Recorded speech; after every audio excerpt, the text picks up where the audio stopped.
Hello everyone. Today I have come up with environment related current affairs. So this is basically part 1 in which we'll discuss the current affairs related to environment from international arena. And these are from May, June and July 3 months. So this is basically about your 2025 prelims examinations. Okay? So in the second part I will cover the news related to environment from India.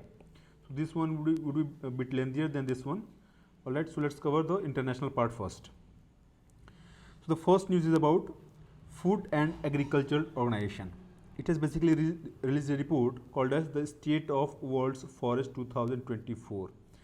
FAO, Food and Agriculture Organization, it releases basically two reports. The first is of course the State of the World's Forest report. The second is State of Food Security and Nutrition in World. So as the name suggests, Food and Agriculture Organization, its main purpose is to eliminate hunger and malnutrition from the world, and the eliminating hunger through improvement in agricultural productivity. Okay? So basically it was established in 1945. It's headquartered in Rome, Italy, and the day on which it was established is called as World Food Day, that is 16th of October 1945. So every year 16th of October the World Food Day is celebrated. Okay? And in this report, deforestation rate declined to 10.2 million hectares from 15.8 million hectares in the decade 90s decade. So basically it is saying that between the years 2015 and 20, the rate of deforestation has declined. It has not increased compared to the deforestation in the 1990s. India, across the world, India has ranked third in terms of net gain in forest area. Okay? And this report also says that almost 275 million people in India, they depend on forests for their livelihood.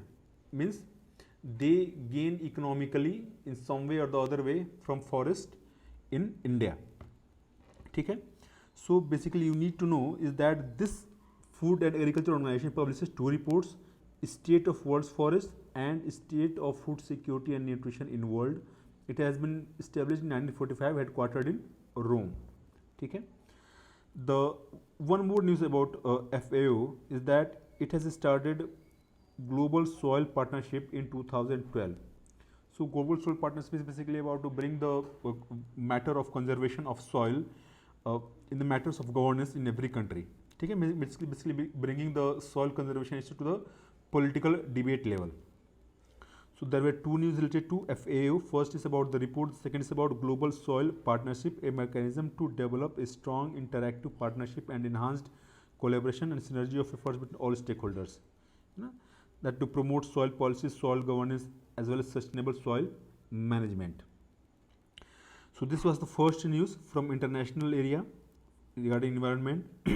Second is Global Energy Transition Index.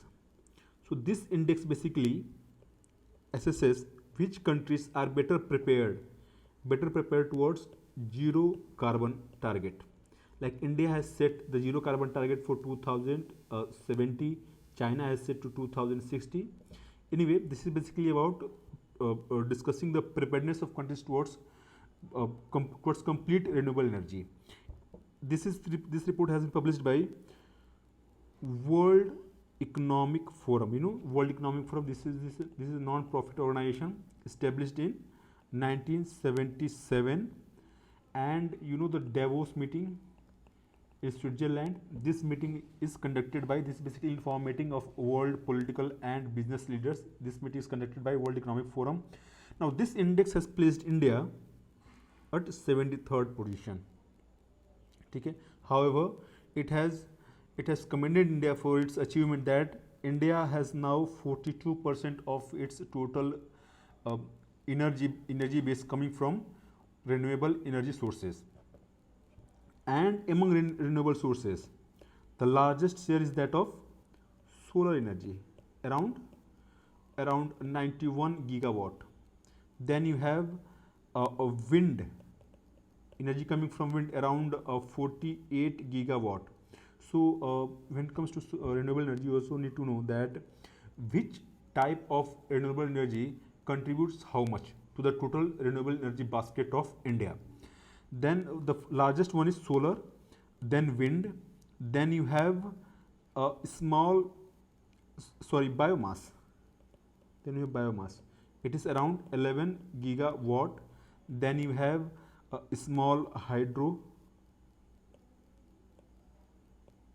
It is around 5 gigawatt. The last one is waste to energy. It contributes around 0.6 gigawatt. So you need to know the sequence. Sequence is basically solar, then wind, then biomass, then small hydro, then waste to energy. Okay? All right. It has also said that India's per capita emissions are 1.7 tons of carbon dioxide, which is way lower than global average of 4.4 tons per capita. So when you are writing any answer about climate change or conservation and all in mains examination, you can use these points that although India has the largest population, but still its contribution towards global warming is way less than other countries. The largest one is of course China, then US, then the European Union region. India is at distant fourth position. Okay? So basically energy transition index that measures a country's readiness and progress in transitioning to a more sustainable, secure and equitable energy system. Alright, so what you need to know is that the World Economic Forum produces this index. India is at 63rd position. Halanki UPSC does not ask about which position India is in kind of index or report. Okay? You need to know that India's share is around 42% in renewable energy. Rather, renewable energy contributes 42% of the total energy basket in India, and of that solar, wind, bio, small hydro and waste energy is the sequence of contribution. Then coming to the biosphere reserves, biosphere reserves, this program was started by UNESCO in the year 1972, Man and Biosphere Program, MAB program. And what happens is that this program creates a global network of biosphere reserves. And the purpose of networking all the significant biosphere reserves of the world are conservation of biodiversity, sustainable development, research and education, community involvement and global networking, of course. Okay? So in this, they may ask you these points also. You need to know the purpose of biodiversity reservation. I hope you have learned about it in your environmental classes. But still, I want to remind you that you need to know these 5 points, broad points, not in much detail. Okay? Then what you need to know in biosphere reserves is that which are the reserves there in India that have been listed in this Man and Biosphere program. Now there are a total of 18 biosphere reserves in India, and out of this 18, 12 are listed in Man and Biosphere program. Okay? Now it is also not uncommon for students to know the name and the states, but what you need to know is that out of these 18, which are all that are listed as in the Man and Biosphere program. So if you see, let's first recount all of them. Then we have cold desert in Himachal, Nanda Devi Uttarakhand. Then in Sikkim you have Kanchenjunga, the highest mountain of perhaps the second highest mountain in India. Then you have Manas is here. Then Dibru Saikhowa is here. Okay? This is Dihang, Dibang. There are also rivers. Then Nokrek in Meghalaya, Sundarbans in West Bengal, Simlipal, Odisha, Sesachalam, Andhra Pradesh, Gulf of Mannar, the coast of Tamil Nadu, Great Nicobar, Agastya Malaya, Nilgiri, Achankmar Amarkantak, then you have Panchamari, Panna, Kutch. Okay? So out of this 18, you have 12 in MAB program. The first is Kanchenjunga, then you have Nokrek, Sundarbans, Simlipal, Gulf of Mannar, Great Nicobar, Agastya Malay, Nilgiri, Amarkantak, Panchamari, Panna, then Nanda Devi. ठीक है. So from northeast you have two biosphere reserves as part of MAB program, Kanchenjunga and Nokrek. Then you have from West Bengal and Odisha also. ठीक है. The coastal areas, the Tamil Nadu, Gulf of Mannar and Great Nicobar both are in MAB program.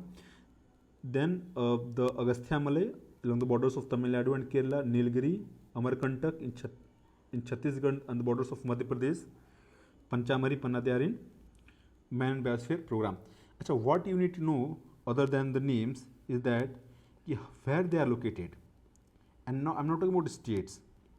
I'm talking about their north and south direction and east and west direction. Here the UPC can confuse you, because if you see, if you take the latitude of India here, it seems that ki Kanchenjunga is below, then you have now here let us do it again, that the one below is Manas, then you have Kanchenjunga, then Dibru Saikhowa, then Dihang Dibang. So this is north-south direction. And regarding east-west direction, they can ask you here.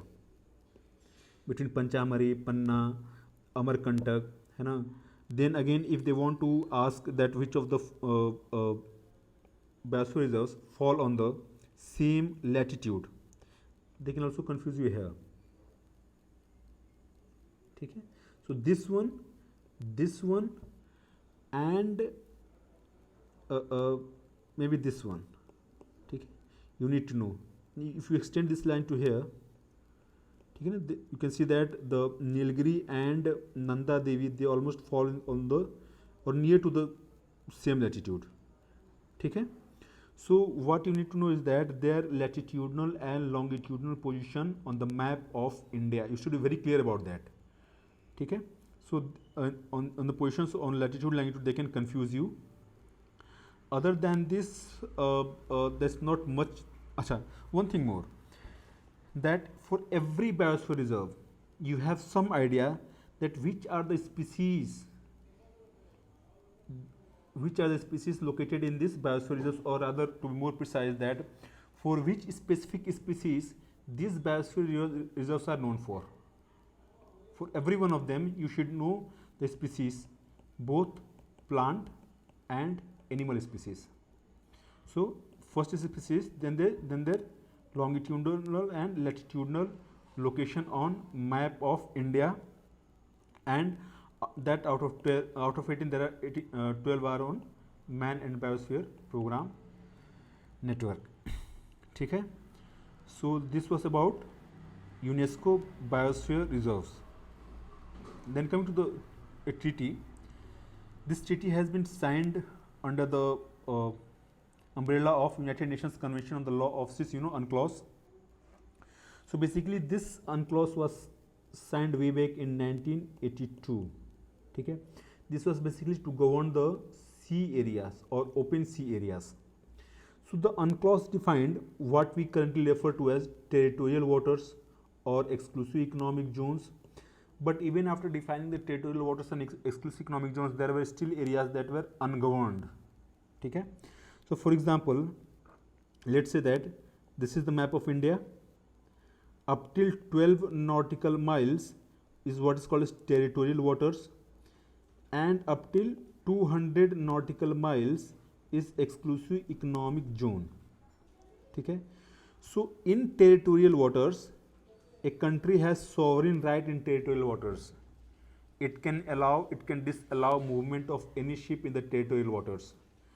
But in the exclusive economic zones, that is beyond the territorial waters till 200 nautical miles, the country has a right to exploit the economic resources of that seawater. A particular country, even India or any country for that matter, they cannot disallow the movement of cargo or military ships in the waters in the exclusive economic zone, because as the name suggests that you have only economic rights, not political rights. Here in territorial waters we have both economic as well as political rights. Now the problem was that the areas beyond 200 nautical miles were ungoverned so far. Okay? The only thing that was being regulated beyond the 200 nautical miles is that of the seabed region. Seabed. Okay? You know, one organization called International Seabed Authority. So even International Seabed Authority is under UNCLOS that regulates the exploitation of resources in the seabed beyond the 200 nautical miles region. So first I will explain you briefly the UNCLOS and the mandate of UNCLOS. So the first is that addressing maritime boundaries that led to territorial waters, definition of territorial waters, then exclusive economic zone, and if there is dispute, there is dispute resolution body, which is International Tribunal on Law of Seas. Okay, you know that India and Bangladesh had issue in the demarcation of territorial or rather borders in the seas, Bay of Bengal, and the matter went to IT laws, and that matter was settled in favor of Bangladesh. India did not dispute or protested that settlement. India agreed to that settlement.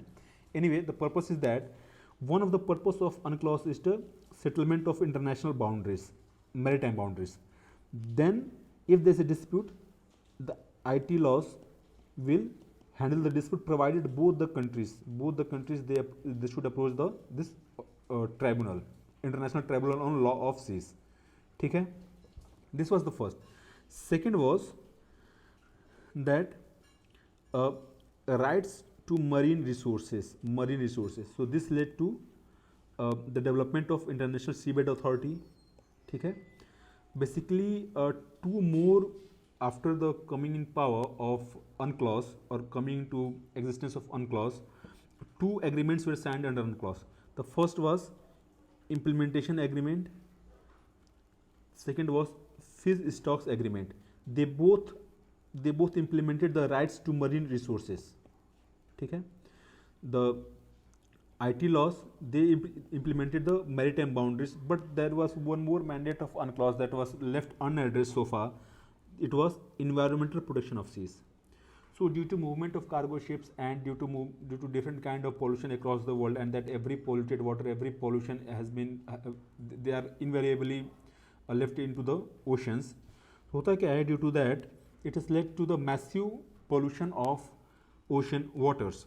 And the problem is that when you have certain area ungoverned, where no country has authority to regulate that area, it is the most which is highly vulnerable. Therefore, this element of environmental protection, it was addressed in High Seas Treaty. So high seas are the areas beyond your 200 nautical miles, that is beyond exclusive economic zone.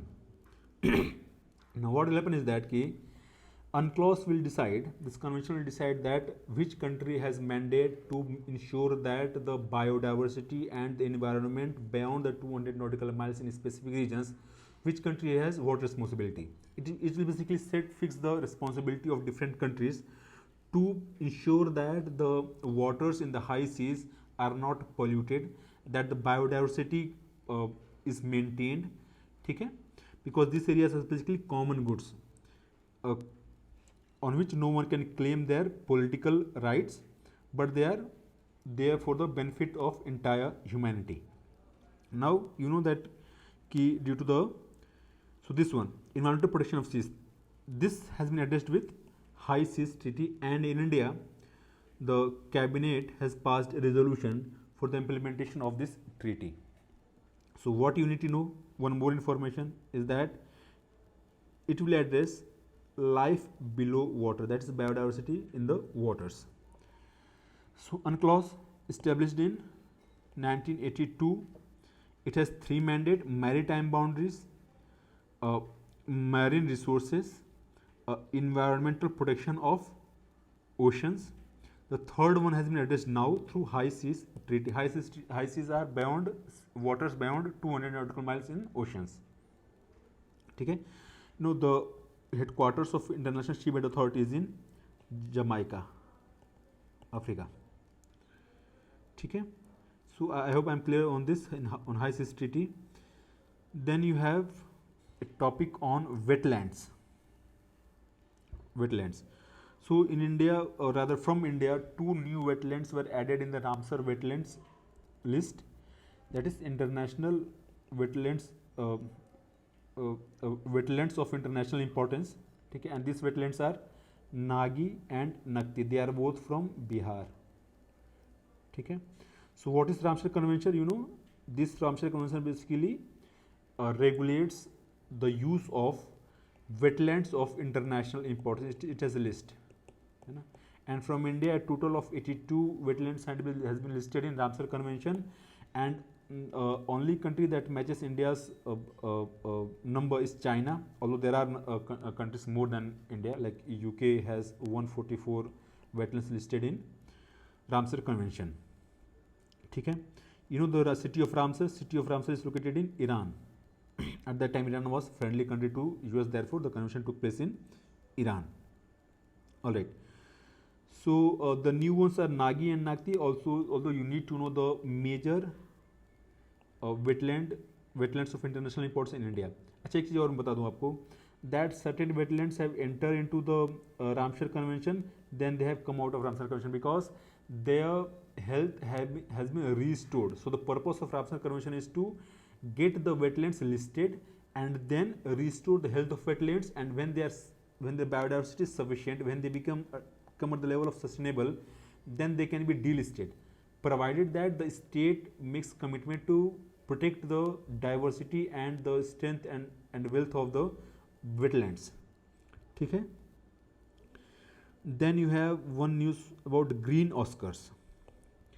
So Green Oscars is a award given by Whitley Fund for Nature, and this award is given for grassroots effort, that individuals or communities are putting effort for the protection of biodiversity, whether they are species, plant or animal.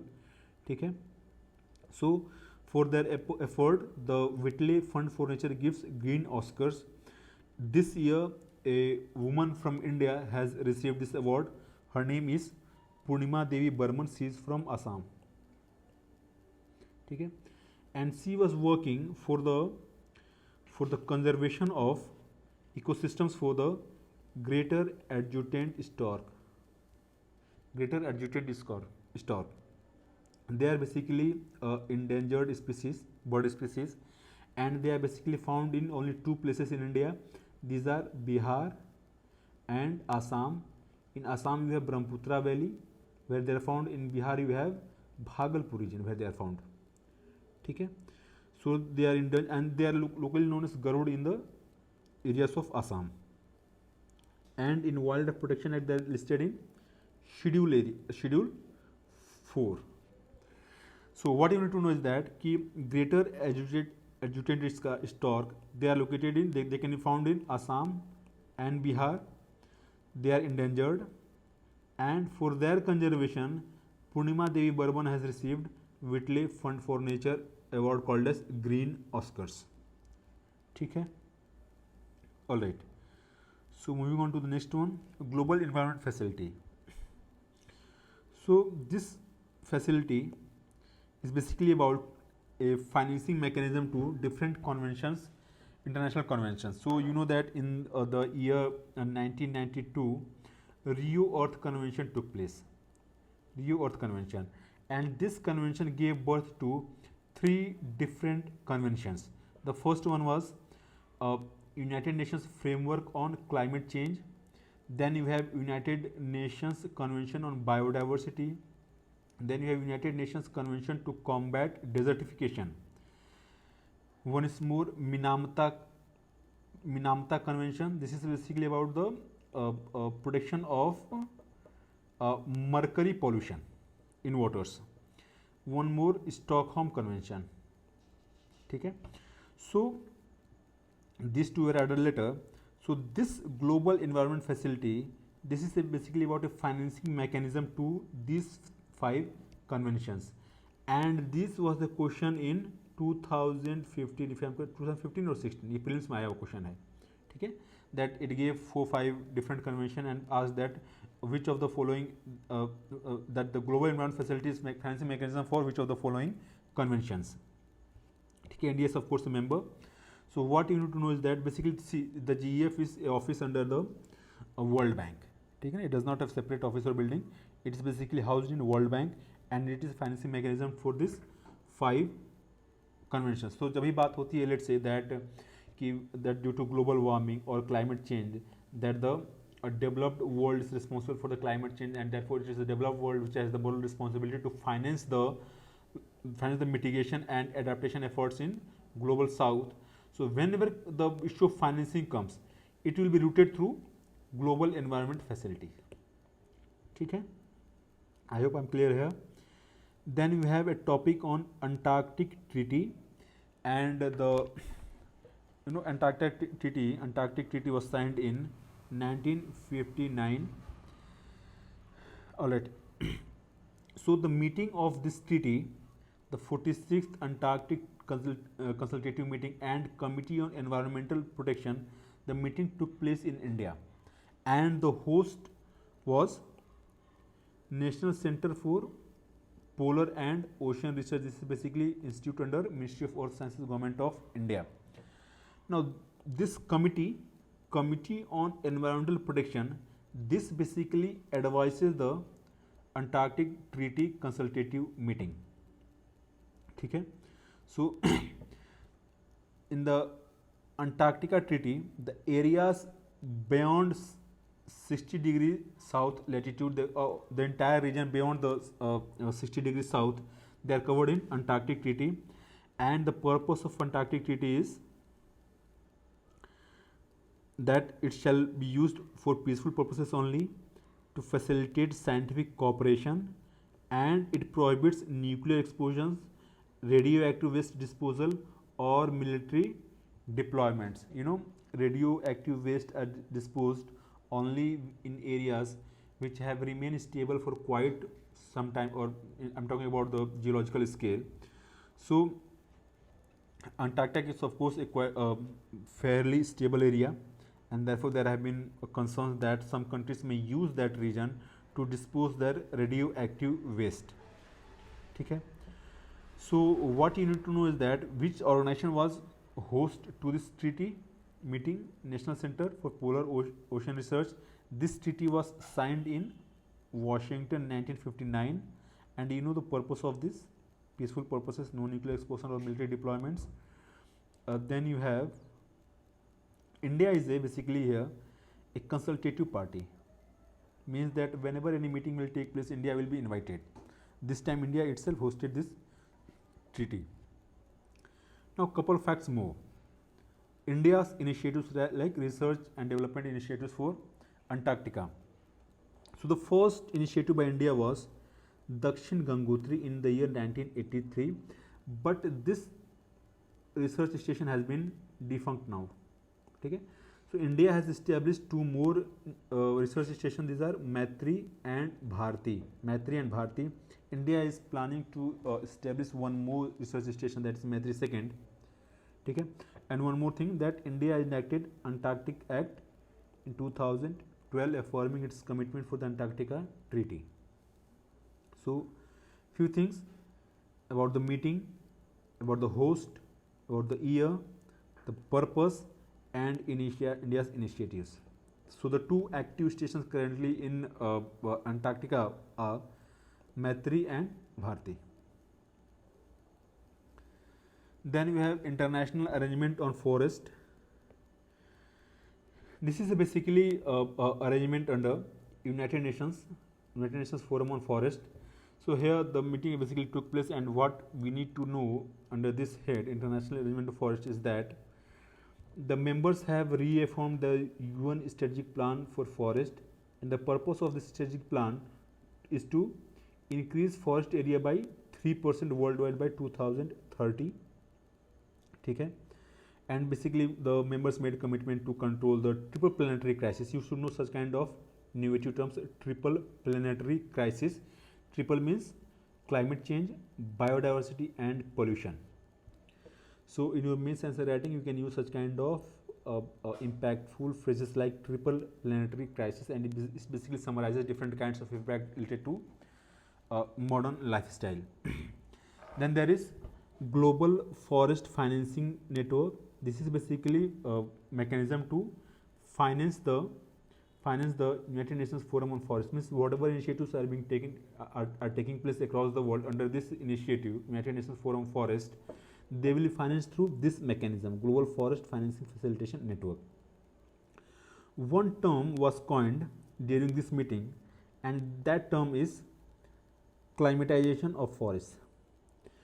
So what climatization of forests means is that, see, if we're talking about humans can be understood in two ways. That first, since every human being has a life, everyone has equal worth. Every life is equally important for the state or for the everyone, for the society. Okay? Or when you consider humans as resource, it means human resource. So the value of resource will be according to its skill, education, experience. The same concept is being discussed, the same phenomenon is being discussed in the context of forests, that forests are not being valued for what they are. Forests are being valued for as their role in carbon sinks. Okay? That the significance of forests, that their importance in their ecological and social welfare is reducing, and they are now being increasingly valued as carbon sinks and not for what they are. Means forests are losing their intrinsic importance, intrinsic significance of their ecological and social contribution. Now they are being they are kind of way forward for controlling the climate change and greenhouse gas emissions in, or rather across the world. Okay? So 2-3 things here. First is the United Nations plan for forest 2017-30. The plan is to increase the area by 3% worldwide. Then we have triple planetary crisis, Global Forest Financing Facilitation Network. Then this term is very important, climatization of forests. The meaning of this term basically. Alright, so talking about India, if you see the total forest and tree cover is 24.62%. There have been 17 states that have more than 33% forest cover. India aims to have on an average of 33% forest cover across the India, and 33 states already have this more than 33% forest cover. They are mostly almost all the states of Northeast. Then you have Chhattisgarh, Kerala, Sikkim, Uttarakhand, even Himachal has less than 33%. And if you see the states in the Indus and Ganga region, they are basically Punjab, Haryana, UP, Delhi, Bihar. They all have less than 10% area under forest. Okay? So अच्छा हुआ क्या था कि in the year 2018 a question was asked about forest cover in the context of state, that which state has highest area under forest cover. ठीक है? One small news about Livable Planet Fund. Livable Planet Fund. This fund is about by World Bank. You know that all the international organizations are reorienting their financing mechanism to meet the climate finance requirement. Similarly, even World Bank has changed its mission statement to create a world free of poverty on livable planet. So होता क्या है that there are countries which are facing two challenges. First, that they are already poor, they have hunger problem, they have low standard of lifestyle problem. Then there are also the countries which are suffering the brunt of climate change, greenhouse gas emissions. ठीक है? Since they are already poor, they cannot finance the climate change related requirements like mitigation and adaptation or loss and damage. ठीक है? So this fund, Livable Planet Fund, is basically a fund to cater to all the diverse needs of these countries, to also make them poverty free, to improve the standard of living, as well as to finance the climate finance requirements in these countries. ठीक है? So this fund is basically contributed by different governments, philanthropies and the private sector. ठीक है? and it finances very diverse range of projects in these countries. So what you need to know is that कि Livable Planet Fund is under World Bank. Then a few more small news. Water for Shared Prosperity. This report is by World Bank. You know, there is something called as World Water Forum. It is held every third year and is co-hosted by World Water Council and a host country. So on the occasion of the meeting of World Water Forum, this report was released by World Bank. Okay? The objective is to raise the importance of water on a political agenda, the way we talked about soil in FAO. Same purpose here is also that to increase the significance or to bring more focus on water in political debates and political agenda. So World Bank's Water for Shared Prosperity. Then we have World Wildlife Crime Report. This report is by United Nations. This is office. United Nations Office on Drugs and Crime. ठीक है. World Wildlife Crime Report. This is by. There are other organizations like CITES. You might confuse that this report is by CITES, but no. This is by United Nations Office on Drugs and Crime. Then you have Global Land Outlook Report. This report is by UN Convention to Combat Desertification. You know, this convention was established in 1992, Rio Earth Meeting. United Nations Convention to Combat Desertification. Now, UNESCO has started what is called as Greening Education Partnership. The purpose of this initiative, Greening Education Partnership, is two. The first is to improvise the curriculum of schools to include green education, means awareness about global warming, climate change, protection of plant species, animal species, their conservation. So first is improvising the curriculum of schools. Second is to open green schools altogether, dedicated for the purpose of awareness about climate and environment. ठीक है.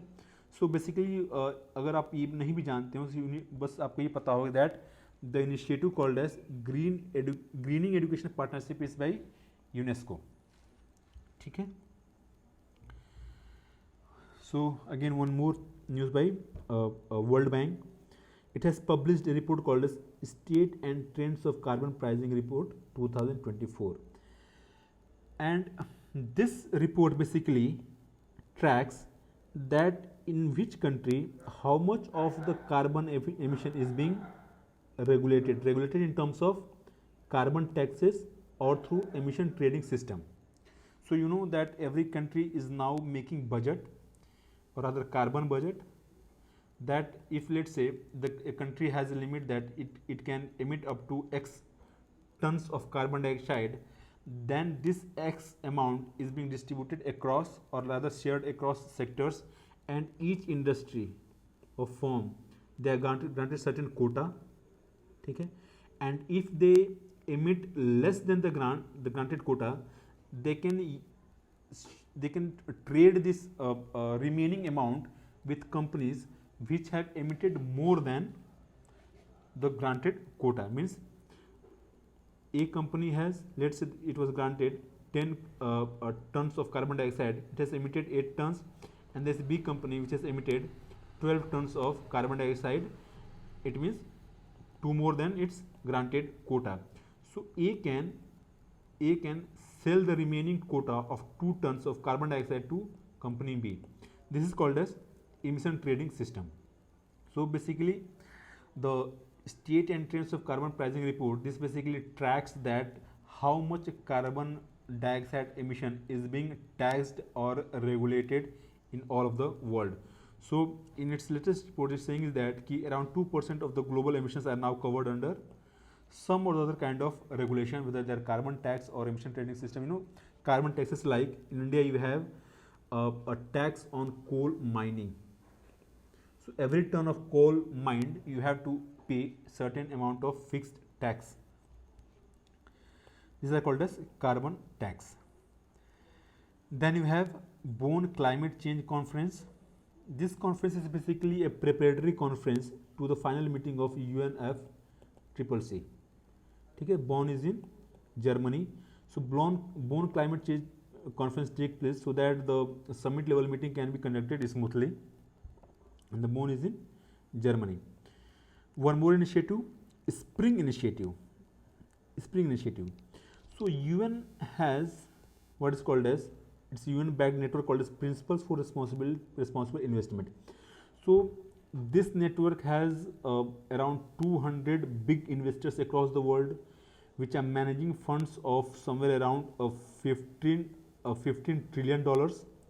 And the purpose is that this firms or business houses should invest their money in a responsible manner so as not to damage the natural environment and not to cause greenhouse gas emission.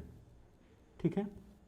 So here what you need to know is that what is Principles for Responsible Investment. This is basically UN-backed network of big business houses, and they have started called Spring Initiative. Spring Initiative is to address systematic risk of natural loss to societies and long-term portfolio value creation by enhancing. Means basically the thing is here is that if the nature is saved, only then the long-term portfolio value creation can take place. Means that only when the nature is in place, is conserved, saved, that the investment in long term is more sustainable and return giving. ठीक है, rather than one time investment that invest the money and exploit the nature. ठीक है, so this is basically about a private sector initiative backed by UN. So the name is Spring Initiative, and this is the last news for today. In the next part, environment part 2, I will discuss the environment news from India. Okay, and this one will be a bit lengthier one, and upload that discussion maybe in a couple of more days. So thank you very much.